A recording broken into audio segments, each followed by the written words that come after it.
हमारी बोलचाल में, हमारे व्यवहार में, हमारे कुछ शब्दों में हम नारी का अपमान करते हैं। नारी को अपमानित करने वाली हर बात से मुक्ति का संकल्प ले सकते हैं। वाह, क्या एक्टिंग कर रहा है। Hello all the lovely people, कैसे हैं आप सब।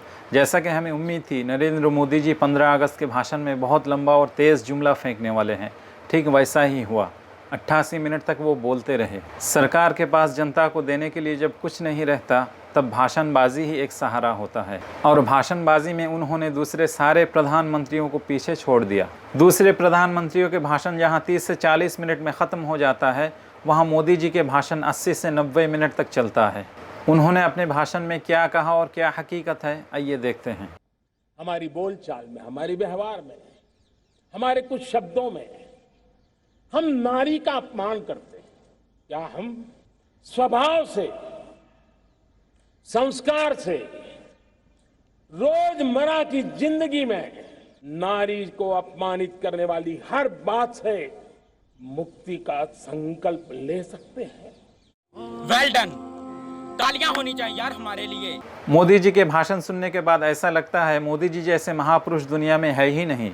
नारी के प्रति सम्मान इनके अंदर कूट कूट कर भरा है, लेकिन इनकी कथनी और करनी में जो फर्क है वो भी देख लीजिए। दीदी, ओ दीदी, ये 50 करोड़ की गर्लफ्रेंड, ये कांग्रेस की कौन सी विधवा थी जिसके खाते में रुपया जाता था?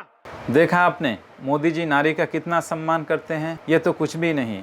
मोदी जी ने जिस दिन ये भाषण दिया, उसी दिन उन्हीं के राज्य गुजरात सरकार ने 11 ऐसे बलात्कार और हत्या के दोषियों को छोड़ दिया, जिन्होंने सन 2002 में बिल्किस बानो नाम की एक महिला की 3 साल की बेटी समेत उनके परिवार के 14 लोगों को उनके आंखों के सामने मौत के घाट उतार दिया, फिर उनका बलात्कार किया। इसके बाद वो लोग बिल्किस को मुर्दा समझकर चले गए। इंसानियत को शर्मसार कर देने वाली ये घटना किसी भी इंसान को अंदर से ख़त्म करने के लिए काफ़ी है। इस घटना के बाद बिल्किस इंसाफ के लिए 15 साल तक कोर्ट कचहरी का चक्कर काटती रही। फिर जाकर 2017 में 11 लोगों को दोषी पाया गया और उन्हें उम्र कैद की सज़ा मिली। लेकिन अब गुजरात सरकार इनकी सज़ा माफ़ करते हुए इनको छोड़ दिया, क्योंकि वो ब्राह्मण और संस्कारी लोग हैं, ऐसा बीजेपी के एक एमएलए का कहना है। और बिल्किस एक मुस्लिम महिला है, इसलिए उनकी इज्जत की कोई कीमत नहीं। गुजरात सरकार से पूछना चाहिए, रेप और मर्डर करना कब से संस्कारी काम हो गया?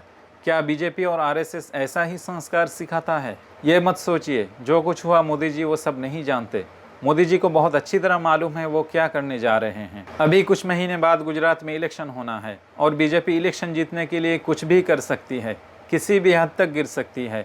ये सब उनके इलेक्शन स्ट्रेटजी का ही हिस्सा है। मोदी जी ने अपने भाषण में और क्या क्या जुमला छोड़ा, आइए देखते हैं। मेरे देश के नौजवानों, जब देश आजादी के 100 साल मनाएगा, तब आप 50-55 के हुए होंगे।